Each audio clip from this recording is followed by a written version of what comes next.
Hello दोस्तों, आप सभी का वेलकम है आर के एजुकेशन पॉइंट में। दोस्तों इस वीडियो में हम बात करेंगे एटॉमिक मास के बारे में। क्लियर? तो चलिए स्टार्ट करते हैं इस वीडियो को। तो ये जो एटॉमिक मास का जो फंडा है, ये जो टॉपिक है, ये शुरुआत कहाँ से करा गया, तो इसको जरा ध्यान से समझो। एक एटम आप भी जानते हैं भाई, एटम कितना छोटा होता है, आप बहुत जानते हैं। ठीक है, एटम जो है वो सबसे छोटी से छोटी स्मॉलेस्ट यूनिट है एक मैटर की। ठीक है, तो जब ये देखा गया, जैसे मान लीजिए हम बात करते हैं हाइड्रोजन के मास की, तो हाइड्रोजन का जब मास देखा गया तो भाई साहब वो निकल कर आया ये 0.67 इंटू 10 की पावर माइनस का 24 ग्राम। ठीक है, ये मास है किसका? हाइड्रोजन के एक एटम का। हाइड्रोजन का जो एक एटम होगा उसका मास है 0.67 इंटू 10 की पावर माइनस का 24 ग्राम। मतलब कि अगर आप इसको लिखने बैठ गए तो ये भाई साहब ऐसा आएगा 0.00000000 एंड सो ऑन, फिर जाके आएगा 67, क्योंकि 10 की पावर माइनस का 24 ग्राम है, और फिर जाके आप लिखोगे ग्राम, है ना। तो मतलब ये सोचो कि अगर हम एटम के मास को ग्राम में लिखने बैठ गए, अगर हम मास को, एटम के मास को केजी में लिखने बैठ गए, तो हालत खराब हो जाएगी। हालत खराब हो जाएगी, बहुत बुरी हालत खराब हो जाएगी। ऐसे नंबर को मल्टीप्लाई करने में हालत खराब हो जाएगी, डिवाइड करने में हालत खराब हो जाएगी, प्लस माइनस, अरे भैया जान निकल जाएगी। क्या करें? ऐसे नंबर को बार बार लिखते में तो ऐसी हालत खराब हो जाएगी, रोना आ जाएगा, साइंस छोड़ने का मन करेगा। क्या करें? तो साइंटिस्ट लोगों के दिमाग में आया कि यार ग्राम से तो नहीं कर सकते, एक एटम के मास को आप ग्राम में तो नहीं लिख सकते। क्यों? क्योंकि यार बहुत तगड़ा नंबर आएगा, इसे कैसे सॉल्व करेंगे? नहीं। अब हम क्या काम करें? एक काम करते हैं, यहाँ पर दो मतलब दिमाग लगाना शुरू करा कि यार एक काम करते हैं, कोई नई यूनिट बनाते हैं। जैसे फॉर एग्जांपल आप भी जानते हो मास की बहुत सारी यूनिट होती हैं, एक केजी हो गई, एक ग्राम हो गई। ठीक है, दो बेसिक सी यूनिट आपसे पूछ रहा हूँ, एक केजी हो गई, एक क्या हो गई? ग्राम हो गई। ठीक, अगर मान लो मैं आपसे कहूँ कि एक कागज का टुकड़ा है या फिर ये मार्कर है, मान लो ये मार्कर 5 ग्राम का है, मान लो ये मार्कर क्या है? 5 ग्राम का है। तो अब तुम मुझे ये बताओ कि तुम इस मार्कर का जो वेट है, सॉरी मास है, तुम ग्राम में बताना पसंद करोगे या केजी में बताना पसंद करोगे? लगाओ दिमाग। अगर इस मार्कर का मैं मास ग्राम में देखूं तो कितना है? 5 ग्राम। लेकिन अगर मैं केजी में देखूं तो 0.005 केजी।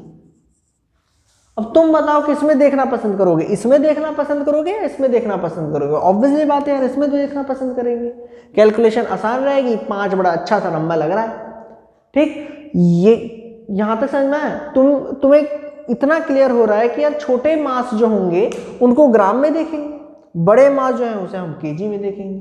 ये वाली बात समझ में? अगर मैं आपसे कहूं कि 50 किलो, अब 50 किलो के मेरे भाई तुम किलो में देखोगे, ग्राम में देखोगे? अब ग्राम में देखोगे तो 50,000 ग्राम बैठेगा।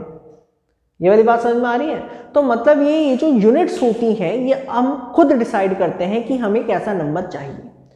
केजी, अगर हमें बड़े मास चाहिए तो हम केजी का यूज करेंगे, क्योंकि जो नंबर आएगा वो बहुत छोटा आएगा, आसान होगा कैलकुलेशन के लिए। अगर हम छोटे मास देख रहे हैं तो ग्राम हम यूज करेंगे, क्योंकि जो नंबर है अगेन छोटा आएगा। क्लियर? लेकिन वहीं अगर हम बात करें एटम में, तो एटम में केजी भी फेल हो रहा है, ग्राम भी फेल हो रहा है, क्योंकि उसका मास तो बहुत छोटा है। तो यहां पर लोगों ने सोचा कि यार एक काम करते हैं, एक नई यूनिट बनाते हैं। क्या बनाते हैं? एक एटम के मास की क्या बनाते हैं? एक नई यूनिट बनाते हैं। इतनी बात समझ में? जिसको एटॉमिक मास यूनिट कहा गया। जिसको क्या कहा गया? AMU, atomic mass unit. जैसे केजी को आप किलोग्राम बोलते हो, किलोग्राम क्या है? एक मास की यूनिट है। उसी तरीके से मेरे भाई एटॉमिक मास जो है, एटॉमिक मास जो है उसको किस में मेजर करते हैं? एटम के मास को हम किस में मेजर करते हैं? एटॉमिक मास यूनिट से, जिसको हम कहते हैं AMU या सिंपली यू बोले तो यूनिफाइड मास। इतनी बात क्लियर है? समझ में आ गया? क्लियर हुआ? तो एटॉमिक मास जो है, ध्यान सुनो इस चीज को, जो एटॉमिक मास है, एटॉमिक मास बोलता है एटम का mass, atomic mass measured in AMU या सिंपली U। ठीक है, AMU मतलब एटॉमिक मास यूनिट, और U means unified mass. Clear? Atomic mass unit, एक एटॉमिक मास यूनिट है वो एक मास का, एक एटम का मास बताएगी। ठीक है, जैसे कि आसान भाषा में केजी से छोटी ग्राम, ग्राम से छोटी और सबसे छोटी एएमयू। मास की छोटी सी यूनिट है, ठीक है। मास की बहुत सारी यूनिट है, छोटी सी यूनिट क्या है? Atomic mass unit. क्लियर? तो अगर आप एटम को नापने की सोच रहे हो तो आप ग्राम में लिखोगे, केजी में लिखोगे, एएमयू में लिखोगे। आई बस में। अब सवाल ये आता है कि अब आपके दिमाग में क्वेश्चन होगा कि यार ये बनी कैसे? तो बोले जा रहा है ये एएमयू होगा, लेकिन ये बनी कैसे? कैसे डिफाइन कैसे करी गई है? केजी डिफाइन करी गई है, ग्राम डिफाइन करी गई है, इसको कैसे डिफाइन करा गया है? कैसे लोगों ने सोचा, कैसे साइंटिस्ट लोगों ने सोचा? तो इसको समझते हैं, ठीक है। ये फंडा समझ में आया? ये तो समझाने के लिए था, इसको हटा देते हैं, ठीक है। ये समझाने के लिए था, इसको भी हटा देते हैं। अब एएमयू को बनाने से पहले आपको एक फंडा समझना पड़ेगा रिलेटिव मास का। क्या मास भाई? रिलेटिव मास का, रिलेटिव मास का। तो एएमयू से ईएमयू नहीं, जो ट्रेन होती है, ईएमयू नहीं कह रहा, एएमयू कह रहा हूं, एटॉमिक मास यूनिट को बनाने के लिए आपको एक फंडा पकड़ना पड़ेगा, और वो फंडा है रिलेटिव मास का। अब ये रिलेटिव मास का क्या फंडा है भैया जी, बता दो जरा। देखो, मान लो एक आयरन का बॉल है, एक आयरन का या जो भी आपका मेटल है, जो भी आपको अच्छा लगे, कॉपर का, ठोस, सॉलिड है, ठोस, ठीक है, मतलब कि होलो नहीं है, खोखला नहीं है, ठीक है। ये एक आयरन का बॉल है और आपको पता है 12 केजी का, मान लो आपको पता है 12 केजी का, ठीक है। ये ए बॉल है, इसका मास हमने कितना बताया? ये ए बॉल है, इसका मास हमने कितना बताया? 12 किलो। वहीं आपके पास एक और बॉल है, वो भी मेटल की है, सॉलिड है बिल्कुल, बी बॉल, और आपको उसका मास नहीं पता, आपको उसका मास नहीं पता, ठीक है। और आपसे कहा जाए कि भाई आपके पास क्या है? तराजू है, तराजू नहीं होता, बैलेंस जिसे कहते हैं, वेट बैलेंस। आपके पास बैलेंस है, कोई बट्टा नहीं है। बट्टा बोले तो भाई साहब, बट्टा बोले तो वो जो रखते नहीं है, जब चीनी बीनी लेने जाते हो तो वो लोहे के वो बट्टे नहीं रखते, बाट जिसे कहते हैं, यस, बाट जिसे, वेट जिसे कहते हैं, बाट, है ना। सब्जी वाले पे जाते हो तो वो तो पत्थर बना के रखते हैं उनके, वो रख देते हैं, तो वो बाट हम कह रहे हैं। तो आपके पास कोई बाट नहीं है, 1 किलो का बाट, 2 किलो का बाट, 3 किलो, आपके पास कोई बाट नहीं है। हाँ, आपके पास बैलेंस है, ठीक है। आपके पास जो तराजू होती है ना, तराजू ऐसे वाली ले लो या आज के वो वाली ले लो, डिजिटल तराजू नहीं कह रहे, हाँ, डिजिटल तराजू नहीं ले रहे भैया, देसी वाली कह रहे हैं, ऐसे करके, ऐसे करके, ठीक है, ऐसे करके सिंपल सी तराजू है। आपके पास कोई बाट नहीं है, ये 2 चीज़ दे रखी है, ये 12 किलो का है, ये 5 किलो का है, ठीक है, ये आपको नहीं पता, सॉरी। तो आपसे ये पूछा गया कि इसका मास निकालो, इसका मास निकालो, कैसे निकालेंगे, कैसे निकालेंगे? तो यहां पर आप यूज करते हो रिलेटिव मास का फंडा। अब ये क्या है कि आपने एक साइड तो रख दिया बी, एक साइड तो रख दिया बी, और एक साइड रख दिया ये ए की बॉल। क्या होगा भाई? ए की बॉल का मास ज्यादा है और बी की बॉल का जो मास है हमें नहीं पता है, लेकिन देखने को दिख रहा है, इतना समझ में आ रहा है कि यार ये जो है ये 12 की कम है, या फिर देखने को छोड़ो, हमने दोनों को साइड में रखा तो हमें ये देखने को मिला कि ए नीचे चला गया, बी ऊपर चला गया। इसका मतलब क्या है? ए बी से भारी है। इतनी बात समझ में आती है?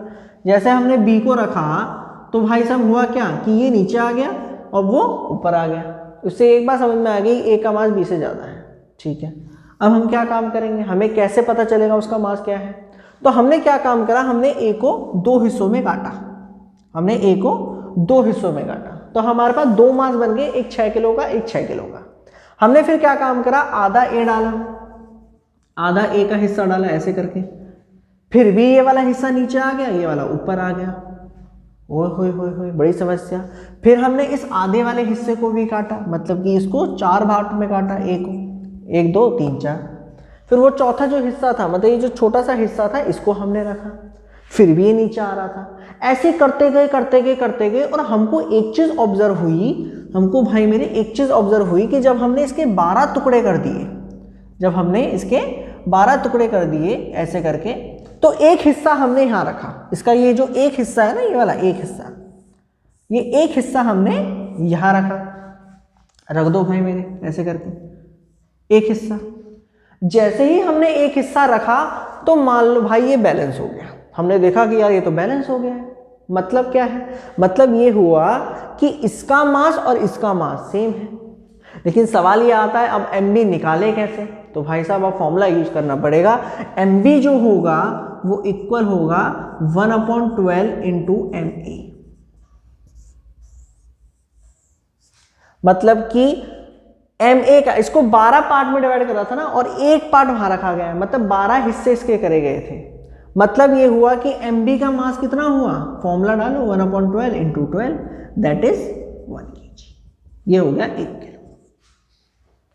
मतलब कि b का मास हमें पता चल गया 1 kg। क्लियर? इसको कहते हैं रिलेटिव मास। रिलेटिव मास समझ में आया, ये प्रॉब्लम समझ में आई, ये सिचुएशन समझ में आ गई। अगर ये सिचुएशन आपको समझ में आ जाती है तो भाई एटॉमिक मास आपके लिए बहुत आसान है, बहुत सच्ची कह रहा हूँ, बहुत आसान है। क्लियर है? ये सिचुएशन समझ में आई कि किस तरीके से हम बी का मास निकाल पाए विद द हेल्प ऑफ ए, जो उससे काफी बड़ा था। ये 12 किलो का था, वो 1 किलो का निकला। ठीक, अब इसी चीज को, इसी फंडे को हम यूज करेंगे एटम के मास निकालने के लिए। ठीक है, बी की जगह आपके पास, अब मानो बी क्या है, एक एटम है। सुनो ध्यान से, अब बी को क्या मानो, एक एटम, एक वो एटम जिसका मास आप निकाल रहे हो। बी क्या है, एक वो एटम जिसका मास आप निकाल रहे हो। वो किसी का भी एटम हो सकता है, वो ऑक्सीजन का एटम हो सकता है, वो हाइड्रोजन का हो सकता है, हीलियम का हो सकता है, नाइट्रोजन का हो सकता है, किसी का भी हो सकता है, किसी का भी हो सकता है। यहां तक समझ में आता है? अब सवाल ये आता है कि यार ए के प्लेस पे क्या रखें? हमें ए के प्लेस पे ऐसी कोई चीज रखनी पड़ेगी जिसका मास हमको पता हो, ऐसी चीज रखनी पड़ेगी भैया। अगर यार एक बार बताओ, तुम्हें 12 किलो भी ना पता होता फिर क्या कर लेते तुम? तुम्हें 12 किलो भी नहीं पता, तुम्हें बी का भी नहीं पता, फिर कैसे निकालते मास? मतलब यहां पर ऐसी कोई चीज आपको पता, ऐसा कोई एटम रखना हो जिसका मास आपको पता हो। दूसरा ये, जिसको आप स्टैंडर्ड यूनिट बना सके। तो यहां पर जो मास लिया था, मतलब ए को आप कंसिडर कर सकते हो कार्बन 12 एटम। यहां पर मतलब ए का जो हमने मास लिया था, सॉरी, ए के प्लेस पे हमने जो एटम लेंगे वो हम लेंगे कार्बन 12 का। कार्बन 12 का, कार्बन का बेसिकली क्या होता है, आइसोटोप्स होते हैं कार्बन के, कार्बन 12, कार्बन 13, कार्बन 14। तो ये एक आइसोटोप है, इसे आप 4th चैप्टर में पढ़ोगे, तो इतनी ज़्यादा टेंशन मत लो। बस ये समझ लो कार्बन का क्या ले रहे हैं हम, एक एटम ले रहे हैं। कौन से कार्बन का? कार्बन 12 एटम का। क्लियर? जिसका मास आपको पता है, कार्बन 12 एटम। ठीक है, ये क्लियर है? यहाँ तक समझ में आया? अब आपके दिमाग में सवाल उठ रहे होंगे कि यार कार्बन 12 का क्यों ले रहे हैं? तो कुछ रीजन थे भाई इसके पीछे। सबसे पहले ये अबंडेंट था, नेचर में ये काफ़ी मिलता है। दूसरा ये कि ज़्यादातर ये देखा गया कि जितने भी चीज़ें हैं हमारी आसपास, उसके अंदर कार्बन है, और ज़्यादातर ये है कार्बन 12। ठीक है, मोस्ट ऑफ द जो थिंग्स आप अपने चारों तरफ सराउंडिंग्स में देखते हो, उसमें ज़्यादातर कार्बन 12 एटम था। तो लोगों के दिमाग में आया कि यार इसको रखना बेहतर रहेगा। ठीक है, और भी बहुत सारे रीजन थे, जैसे पहले तो हाइड्रोजन रखा था। अब हाइड्रोजन जब रखना शुरू करा था तो जो बड़े मास था, जो बड़े एटम के मास था, वो फ्रैक्शन में आ रहा था। ऑक्सीजन भी रखा था, उसमें भी प्रॉब्लम्स आ रही थी, बट इसमें कोई प्रॉब्लम नहीं आ रही थी। ठीक है, अब इसको देखो कैसे नापा गया, ध्यान समझो। ये वाली सिचुएशन समझ में आई? बी वो एटम है जिसका आपको मास निकालना है, ए कार्बन 12 का एटम है जिसको आप काट काट के मास निकालोगे। ठीक है, अब सुनो ध्यान से, इसको हटा दें। चलो,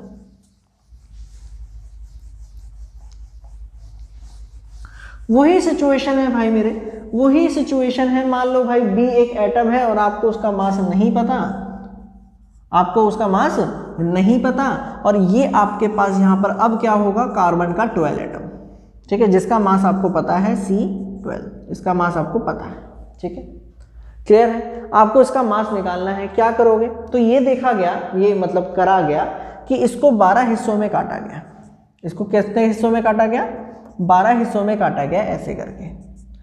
तो इसका एक छोटा सा हिस्सा बना होगा, ये वाला, ये छोटा सा हिस्सा बना होगा। इस हिस्से को यहां पर रखा गया। जैसे मान लो बी आपका हाइड्रोजन है, ठीक है, बी आपका क्या है, हाइड्रोजन है। तो हाइड्रोजन का अगर आपको मास निकालना है कार्बन 12 एटम से, तो इसको आपने 12 हिस्सों में काटा। अब इसका एक छोटा सा हिस्सा आपने यहां रख दिया, तो आपका जो हाइड्रोजन था वो बैलेंस हो गया, मतलब कि बिल्कुल बैलेंस। इसका मतलब क्या है, इस छोटे से हिस्से को, ध्यान सुनना, इस छोटे से हिस्से को कहा गया, इसको यहां बना रहा हूं, इस छोटे से हिस्से को कहा गया 1 AMU, means atomic mass unit.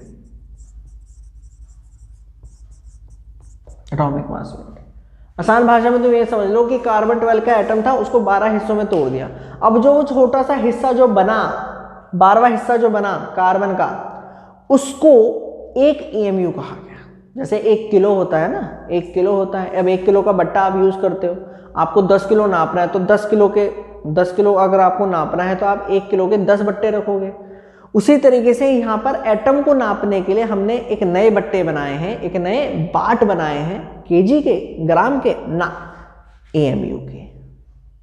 तो कार्बन के ये जो 12 हिस्से होंगे, जब आप इसे 12 पार्ट में डिवाइड करोगे तो एक जो छोटा सा हिस्सा होगा ना, ये एक AMU है, एटॉमिक मास यूनिट।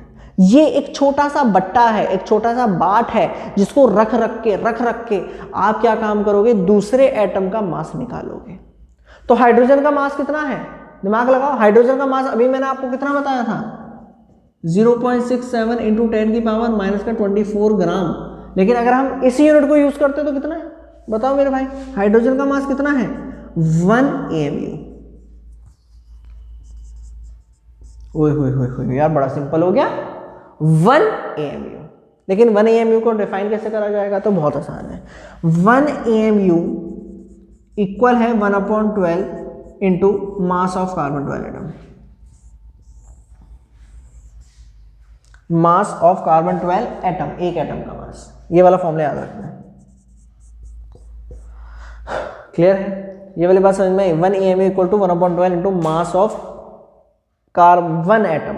1 एटम किसका, कार्बन 12 का, उसका मास, उसका 12वां हिस्सा, क्योंकि 12वां है, 12वां हिस्सा। क्लियर है, तो 1 AMU का आप यूज कर सकते हो एक बट्टे की तरह। ठीक है, जैसे फॉर एग्जाम्पल मैं एक और एग्जाम्पल से आपको समझाता हूं, इसको हटाएं।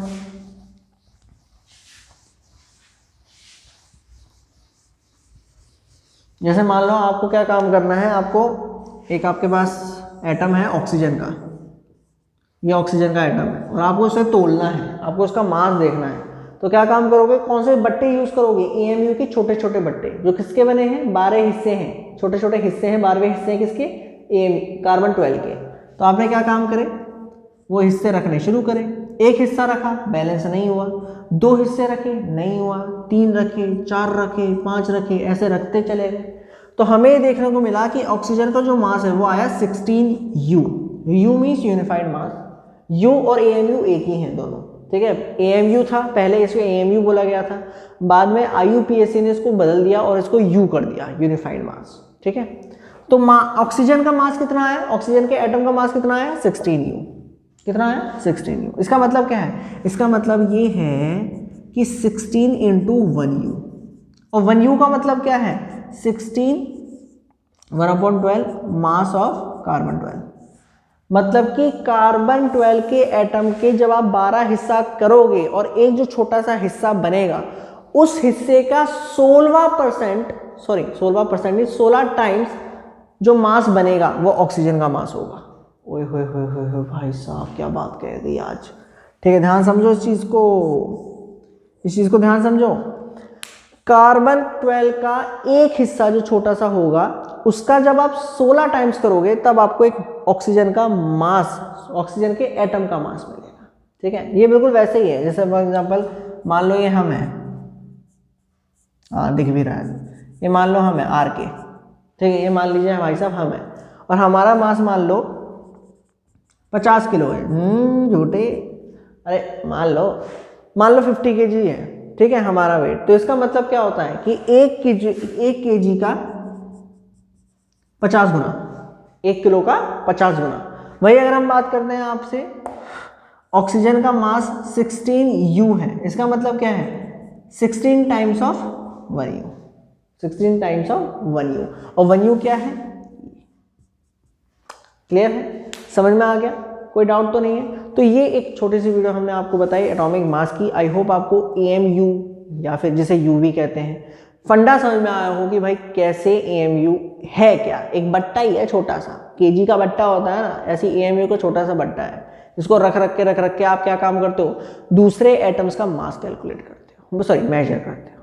क्लियर है, क्लियर है। सो आई होप आपको ये वीडियो पसंद आई हो। अगर आपको ये वीडियो पसंद आए तो प्लीज़ इस वीडियो को लाइक करिएगा, शेयर करिएगा एंड सब्सक्राइब करना ना भूलिएगा RK एजुकेशन पॉइंट को।